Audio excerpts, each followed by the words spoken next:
त्याच वेळी जीवा भालाच्या गाणपट्याने सय्यद बंडाचा हात छाटला आणि इतिहास फुटफुटला. होता जीवा पण वाचला शिवा.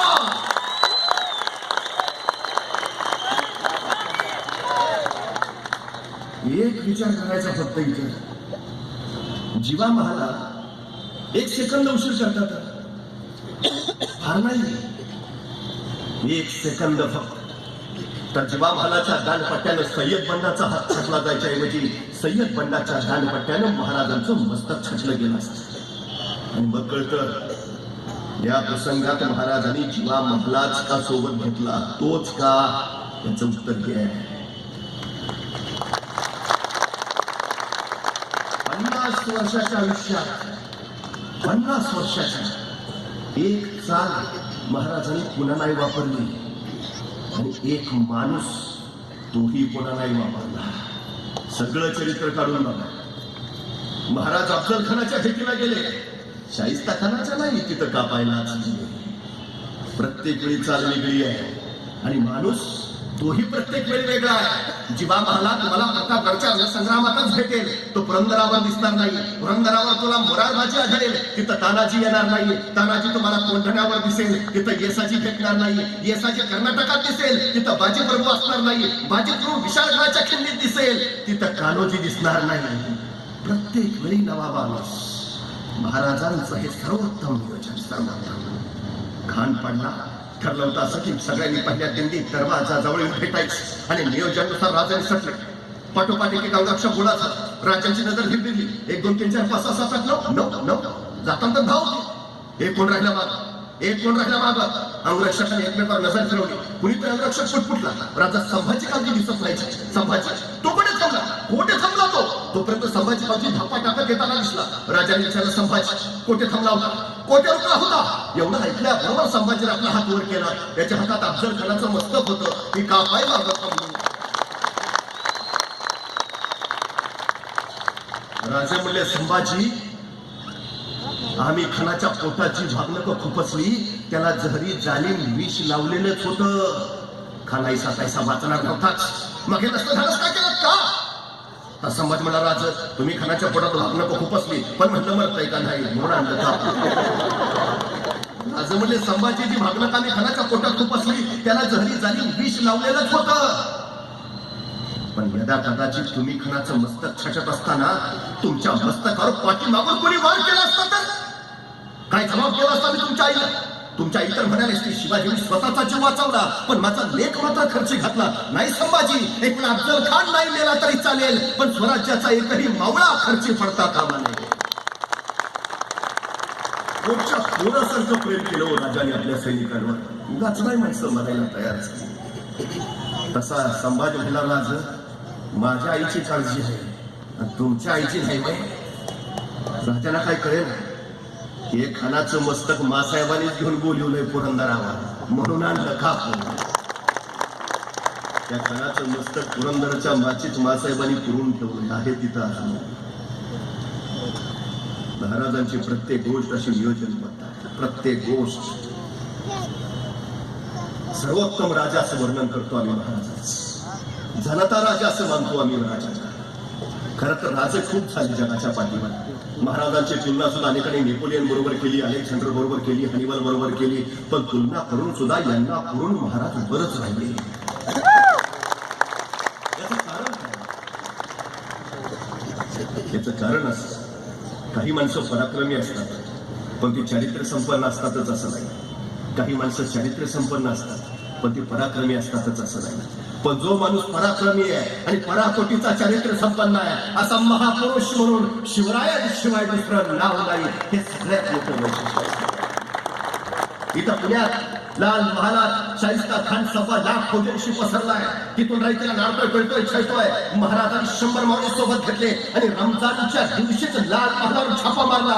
बघता शाहिस्ता खानाला महाराज आले आले आले, तो पळाला, सुटला सुटला सुटला, लपला लपला कुठं, बायकांच्या दरम्यान. शंकरला माहिती आहे शिवाजी राजा बाई माणसाला कधीच हात लावत नाही. आपल्याला जगायचं असेल, आपल्याला महाराजांच्या ताब्यात वाचायचं असेल तर आपल्यासाठी सगळ्यात सुरक्षित जागा बायकांचा जागा, तो तिथला पण. काय विश्वास आहे बघा शत्रूला सुद्धा महाराजांच्या चरित्र्यावर. आणि खरं होतं शाहिस्ता खान बायकांच्या झगडत आहे बघितलं बाजे तिथंच पडद्याचा मला शांत बसला. श्वास मंद केला, हालचाल मंद केली. इतकं की दोन शाहिस्ता खानाला वाटावं बहुतेक महाराज गेले. आणि तसंच झालं. शाहिस्ता खानाला वाटलं महाराज गेले. शाहिस्ता खान बायकांच्या घरातनं बाहेर पडला. राजाला चाहू लागली की त्याच्या चपलाने राजा झेपावले. खान पळत सुटला आणि अखेर राजाने खिडकीत उडी मारताना वार केला. राजाला म्हटलं अंधारात गर्दनच छटली त्याची, पण जीवावरचं बोटावर निभावलं. खान वाचला. मला हे नाही सांगायचं तुम्हाला, हे माहिती आहे. या शाहिस्ता खानाला रोजच्या रोज डायरी लिहायची सवय आहे. काय घडलं रोज तर रोज तो लिहून ठेवायचा. शाहिस्ता खान गुरुजी नावानं त्याची ही डायरी प्रसिद्ध आहे. त्यात आता मी सगळं सांगितलं ते सगळं लिहून ठेवलंय त्यानं, पण त्यानं आणखीन एक प्रसंग लिहून ठेवलाय, तो फार महत्वाचा आहे.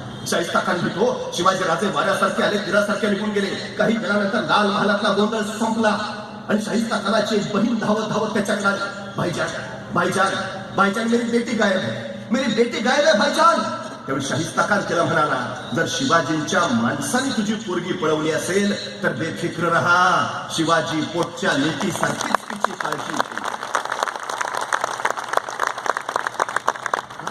काय विश्वास आहे महाराजांच्या चारित्र्यावर. पण कशाला महाराजांची माणसाच्या पोरीला उचलती. ती तिथंच भीतीनं लपून बसली होती एका पिंपात. ती सापडली नंतर. तेही लिहिलंय शाहिस्ता खानानं. पण शिवरायांच्या चारित्र्याकडे बघण्याचा शत्रूचा काय दृष्टिकोन होता हे मात्र या उदाहरणात लक्षात येतं. एवढा आघातकारी, प्रचंड, सगळ्यात महत्वाचं सांगावं लागत नाही, बोलावं लागत नाही. मला कधी कधी बरं वाटतं. ते बरं झालं महाराजांच्या काळात ते फ्लेक्स बॅनर जाहिरातीत असला काय प्रकार नसतात. नाहीतर महाराजांनी प्रतापगडावर अफजल खानाचा कोतळा बाहेर काढल्यावर महाराष्ट्रातला कुठला कोपरा शिल्लक राहिला नसता जिथं फ्लेक्स बॅनर लागला. महाराजांच्या अद्भुत पराक्रमाला मानाचा मुद्रा. पुढच्या वाटचालीला हार्दिक शुभेच्छा.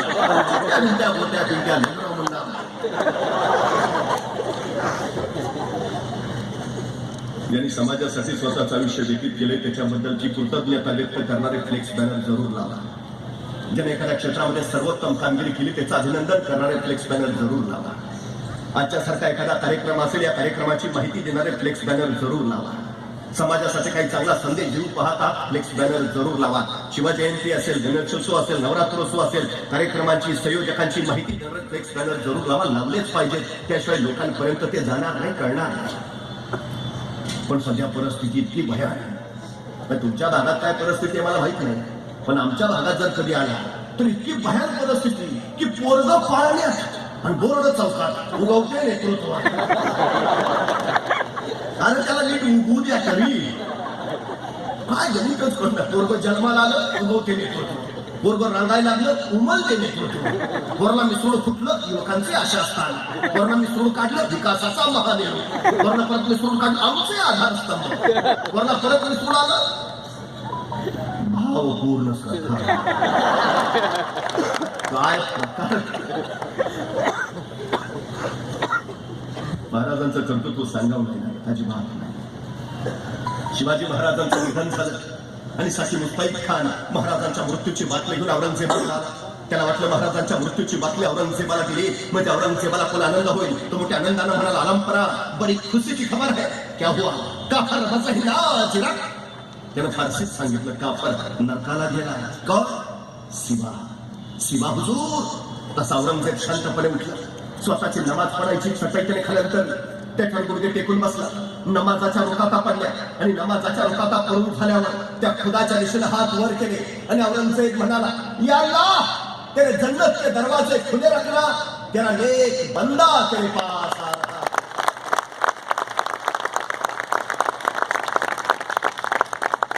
परमेश्वरा, तुझ्या स्वर्गाची दारं उघडी ठेव. तुझा सर्वोत्तम पुत्र तुझ्याकडे येतो आहे. हे औरंगजेबाचे उद्गार आहे. आणि मग औरंगजेब साकी मुस्तैद खानाला म्हणाला, साकी तुम्ही पता है कौन गया? तुला कल्पना आहे का कोण गेलं? अलौकिक बुद्धिमत्तेचा, अलौकिक चारित्र्याचा, अलौकिक सामर्थ्याचा जनता राजा गेला. साकी, आम्ही रोज नमाज पडतो आणि रोज नमाज पडून झाल्यावर त्या खुदाचे आभार मानतो. साकी, आम्ही त्या खुदाचे आभार एवढ्यासाठी मानतो की त्याला सांगतो, दुश्मन दिलास तर तोही शिवाजी सारखा. वा. काही आकर्षण नका, परधर्म्यांना सुद्धा आदर दाटावा असा राजा, राजा शिवछत्रपती. शिवाजी महाराज दक्षिण दिग्गजाला निघाले. गोवळकोंड्याच्या रोखात निघाले. महाराज पालखीत आहेत, नागपूर सैन्य. अचानक महाराजांची पालखी थांबली. महाराजांना काही कळेल. पालखीचा पडदा सरकला. बाहेर बघितलं रखरखत रणरणत रान वाळवळून म्हणजे गोवळकोंडा अजून कोसू. मग बादशाह इथं शिलेदारला विचारलं पालखी थांबवायचं प्रयोजन. गोवळकोंड्याचे बादशाह कुतुबशाह जातीन आले. महाराजांना काही कळेल. गोवळकोंडा कोसू दूर बादशाह इथं. महाराज पालखींना खाली उतरले. समोर पाहिलं गोवळकोंड्याचा बादशाह कुतुबशाह. महाराज नजदीक गेले. गळाटत घेतली. महाराजांनी विचारलं बादशाहशी आपण इथं. तसा गोवळकोंड्याचा बादशाह म्हणाला महाराज महाराष्ट्राचा जनता राजा आमच्या मातीत येतोय. त्याची पावलं आमच्या मातीला लागल्या अगोदर त्याच्या पावलाची पायधूळ आमच्या मस्तकाला लागावी म्हणून इथं पाव येतो आलो महाराज. अरे कोण गौरव माझ्या राजाचा. एवढंच नाही या गोवळकोंड्याच्या बादशाह महाराजांना स्वतःच्या खांद्यावर त्यांची पालखी घेऊन स्वतःच्या राज्यात आणलं. येता काल स्वागत सत्कार सोहळा झाला आणि गोवळकोंड्याचा बादशाह महाराजांना आपला ऐश्वर्य सामर्थ्य संपत्ती दाखवत निघाला. महाराज हा आमचा खजाना हिरे मोती मानक सोनं नाणं राशी राशी उठत्या बघत राहिले महाराज. अरे कोण संपत्ती कोण ऐश्वर्य. महाराज हे आमची अस्त्रशाळा. इथं नानांची अस्त्र तयार केली जातात. महाराज चकित झाले. महाराज ही आमची शस्त्रशाळा. इथं वेगवेगळी शस्त्र बनवली जातात. महाराज पाहत राहिले. महाराज ही आमची अश्वशाळा. इथं जातीवंत घोड्यांची पैदास केली जाते. महाराज बघतच राहिले. आणि महाराज ही आमची हत्ती शाळा. हजारोंच्या रंगेत उभा असले कर्नाटकी गुरंदारी बलाढ्य हत्ती नजरेत लावत नव्हते डोळ्यात ठरत नव्हते. अरे कोण सामर्थ्य कोण सामर्थ्य. महाराज भारावले भारावले पुरते भारावले. आणि महाराजांची ती भारावली नजर बघून गोवळकोंड्याचा बादशाह म्हणाला महाराज आपल्याकडे सुद्धा आमच्यासारखे असे हत्ती असतीलच की. महाराजांना काय सांगावं कळेल. आमच्या सह्याद्रीच्या निवडीत दऱ्या फिरत हत्तीसारखा अवजड प्राणी चालत नाही. सबब आमच्याकडे हत्ती नाही. पण सांगावं आणि खराय बाय शिवरायांच्या युद्धनीतीमध्ये हत्तीसारख्या अवजड प्राण्याला स्थान नाही. महाराजांकडे फारसे हत्ती नाहीतच. आता शिवचरित्रात हत्तीचा उल्लेख येतो एकदा येतो. हेनरी ऑक्झेंडे नावाच्या इंग्रज अधिकाऱ्याने तो केलाय. तो शिवाजी महाराजांच्या राज्याभिषेकाला रायगडावर उपस्थित होता. तो असं लिहितो की राज्याभिषेकानंतर महाराजांची रायगडावरून हत्तीवरून मिरवणूक काढण्यात आली. पण त्याला पुढे प्रश्न उपस्थित केलाय. तो रायगड म्हणजे गरुडाच्या बसकरी सारखा वारलाही अक्षरता येत नाही आणि मुंग्यालाही परमेश्वर बाहेर पडता येत नाही असा बुलंदारी बेराम दुर्गेश्वर रायगड. पृथ्वीवर गुणाताभात गड चकोट खरा पण रायगिरीची सर नाही. त्यामुळे दशमणी उंच पावसाळ्यात कडियावर साधे गवत उगवत नाही. ऐसा चकोट बिकटवाट वहिवाट नाहीच. आणि माणसाला गड चढणं मुश्किल नव्हे नामुमकिन. माणूस रायगड चढूच नाही शकत. मग माणूस रायगड चढू शकत नाही. तिथं एवढा मोठा बलाढ्य हत्ती महाराजांनी रायगडावर निघलाच कसा. हेनरी ऑक्झेंडेला प्रश्न पडला. आणि खराय होतच रोपवे नसता तर आता सुद्धा कोण नसतं गेलं रायगडावर. नाही चढता येत रायगड बिकट आहे तो भयान आहे. माणूस अजून नाही चढू शकत. मग एवढा मोठा बलाढ्य हत्ती महाराजांनी रायगडावर नेलाच कसा. हेनरी ऑक्झेंडेला अजून उत्तर सुचलं नाही. मी सांगतो ते आता 1662 साली शहाजी राजे कर्नाटकातून महाराष्ट्रात आले. त्यावेळी येतानाच हत्तीची 2 छोटी पिल्लं घेऊन आली. ही पिल्लं छोटी असतानाच रायगडावर नेली. ती मोठीच रायगडावर झाली. त्यामुळे मोठा हत्ती रायगडावर न्यायचा विषयच नाही आला. हेनरी ऑक्झेंडे भेटला तर त्याला तेवढं सांगून टाका बाबा असं हत्तीचा उल्लेख. मात्र गोवळकोंड्याचा बादशाह विचारतोय महाराज आपल्याकडे सुद्धा आमच्यासारखे असे हत्ती असतीलच की. कसे महाराज म्हणाले बादशाह आमच्याकडे तुमच्यासारखे असे हत्ती नाही. मात्र हत्ती सारखी माणसं जरूर आहेत. पण गोवळकोंड्याचा बादशाह त्याच्या पुढचा तो म्हणला महाराज आपल्याकडे आमच्यासारखे हत्ती नाही मात्र हत्तीसारखी माणसं आहेत. मग महाराज त्या हत्तीसारख्या माणसाला एखादा माणूस येताना सोबत आणलाय का. महाराजांच्या शेजारी यशाची कणक उभा होता. महाराजांनी यशाचीच्या पाठीवर थाप टाकली आणि महाराज म्हटले हा त्यातलाच आहे. तसा गोवळकोंड्याचा बादशाह म्हणाला महाराज हा यशाची हत्तीसारखा हत्तीच्या ताकदीचा. महाराज तुमचा हा यशाची माझ्या एखाद्या हत्तीशी सुद्धा खेळेल का. यशाची सरदेशी पुढे झाला. आज्ञा दिली महाराज आणि महाराजांची इशारा झाली. यशाच्या रमेदारात उतरला. एक मध्य वृद्ध बलाढ्य आणि बुलंद हत्ती सामने आला. नजर विचारी नेत्र जरी त्याचा कर्णकार कशी चित्कार घुमला आणि माणसांच्या कानखळ्या बसल्या. नको दूर धाडस ये फिरमाकारी आणि वर्षील पुका आणि यशाची पुढे झाला होता. हत्तीच्या सामने त्याला टाकला होता. हत्तीचा चित्कार पुण्याच्या गुमला सोंड फिरली. सोंडे ते अडकला. माणसाने मिटल्या डोळे चमकला येसाजी, पण त्याच वेळी तुला चमकावी तसा येसाजी फिरला होता, आकाशातून उडाला होता, संशय तळपले चालली साप. हे बेभान भयान चित्कार घुमला होता आणि सोंड छटला हत्ती ढासळला होता. येसाजीच्या संशयीतून फक्त रक्त रक्त निघत होता. महाराष्ट्राच्या हत्तीनं कर्नाटकच्या हत्तीचा पराभव केला होता. येसाजी जिंकला होता. त्याचं ते आरस्पानी शौर्य बघितले आणि गोवळकोंड्याचा बादशाह भारावला. गौण शौर्य, कोण बहादुरी. त्यांनी स्वतःच्या गळ्यातला मोत्याचा कंठा काढला, येसाजीच्या समोर धरला. हे घ्या, हे घ्या, हे घ्या तुमच्या बहादुरीचं बक्षीस. तसा येसाजी सरदिशी मागे सरला आणि बादशाला म्हणाला, आमचं कौतुक करायला आमचे महाराज समर्थ.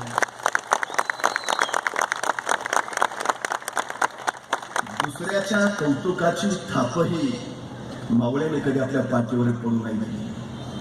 आमचं कौतुक करायला आमचे महाराज समर्थ आहेत. निष्ठा लावलंच. ही निष्ठा जिथं जिवंत असते तिथं अस्मिता जिवंत असते.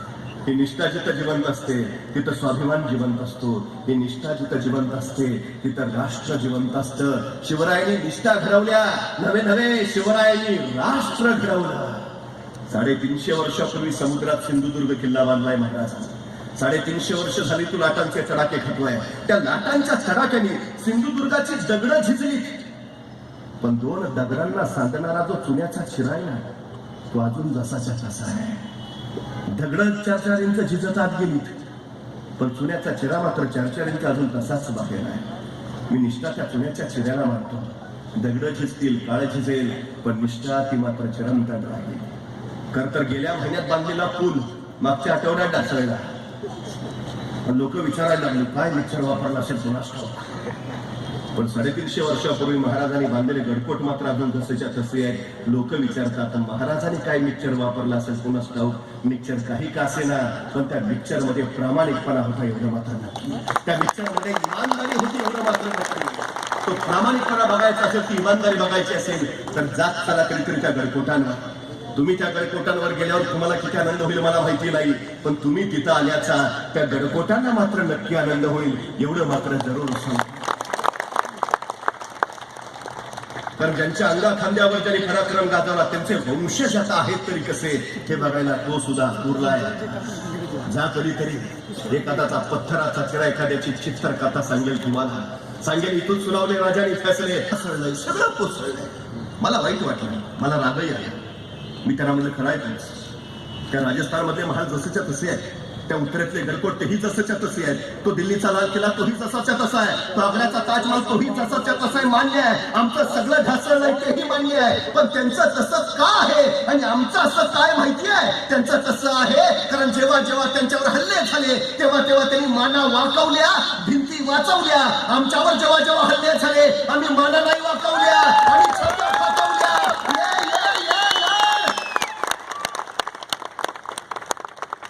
त्यांच्या महालांना फक्त नुपुरांचे झनत्कार आणि पैंजनाचे स्वर निनादलेत. माझ्या गडकोटाच्या भिंती भिंती मधनं हर हर महादेवचे जागर झालेत. त्यांच्या भिंतीमधनं मद्याचे प्रभाव वाहिलेत आणि माझ्या भिंतीमधनं रक्ताचे पाठ धावलेत. अभिमान आहे मला, माझ्या किल्ल्याचा बुरुंग ढासळलाय, हो ढासळलाय, पण स्वराज्याचं रक्षण करताना तोपेचा गोळा खाऊन ढासळलाय. तटबंदी कोसळली आहे, मान्य आहे, पण स्वातंत्र्याचं रक्षण कसं करावं हे सांगताना कोसळली. अभिमान आहे, पण जेवढं ढासळलं ना तेवढं बस. उरलं तरी जपायला हवं. नाहीतर रामायण खरंच घडलं होतं का असं विचारणारे उद्या खरंच शिवाजी महाराज जन्माला आले होते का असाही प्रश्न विचारतील आणि पुरावे म्हणून दाखवायला आमच्याकडे गड किल्ले सुद्धा शिल्लक नसतील. त्या अमेरिकेला इतिहास नाही हो. 350 वर्षापूर्वी ते राष्ट्र जन्माला आलं, पण 350 वर्षापूर्वीचा दगड सुद्धा त्यांनी काचेत ठेवलाय. काचेत ठेवलाय दगड का? 350 वर्षापूर्वीचा दगड काचेत, 350 वर्षापूर्वीचा काचेत का? 350 वर्षापूर्वीचा आहे. अहो त्यांनी दगडांची स्मारक केली, आम्ही स्मारकांची दगड करून टाकली. उद्याच्या पिढीला जर हा जाज्वल्य इतिहास कळू द्यायचा असेल, तुमच्या माझ्या पूर्वजांनी गाजवलेला पराक्रम जर त्यांच्या धमन्यातून तसाच वाहता ठेवायचा असेल तर ही प्रेरणापीठं, ही तीर्थपीठं, ही शौर्यपीठं आम्हाला जपली पाहिजे. ती तुम्हा आम्हाला जपावीच लागतील. ही सगळ्यात मोठी वस्तुस्थिती आहे. इतिहासाचा मागोवा घेत आणि छत्रपती विचारांच्या विचारांवर राजकारण करत शिवसेना सातत्यानं पुढे झेपावती आहे. शिवछत्रपतींचा विचार ते अधिष्ठान घेऊन शिवसेना पुढे येते आहे आणि तो 80% समाजकारणाचा 20% राजकारणाचा शिवरायांचा नव्हे तर साऱ्या तमाम लोकांचा विचार घेऊन पुढे जाते आहे. या सुवर्ण महोत्सवी वर्षामध्ये आज आपल्या पुढे येतात तमाम शिवसेनेच्या पदाधिकाऱ्यांचं आणि ज्यांच्या देखण्या संयोजनातून हा देखणा सोहळा इथं पार पडतोय त्या आबासाहेब निकमांचं मी परत एकदा मनपूर्वक आभार व्यक्त करतो.